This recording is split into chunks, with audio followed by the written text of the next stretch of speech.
針對總統賴清德就職2週年的談話，美國國務院今仔日有回應表示講，期待和台灣會當繼續來合作，推進雙方的共同利益，而且嘛呼籲中國北京停止對台灣來施壓。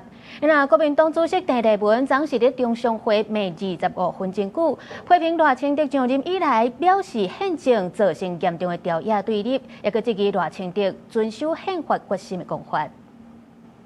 通篇賴總統的談話，很抱歉，我第一個感受就是充滿了謊言，而且也是今年最大的笑話。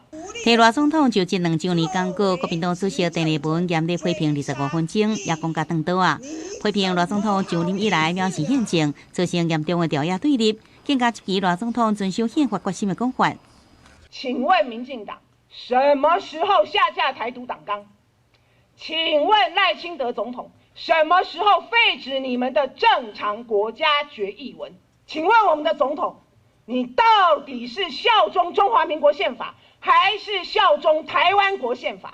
我建議賴總統對國家的安全做更多的保證，讓人人真的國泰民安。國際的疑慮對台灣，你認為我們是不是會台獨？會不會台獨？那引發戰爭，那引發區域的不穩定，改變現狀。被看做是賴總統爭取2028連任，國民黨穩中對手的台中市長盧秀燕，閣再呼籲賴總統應該刪除民進黨黨綱來澄清國際議論。記者綜合報道。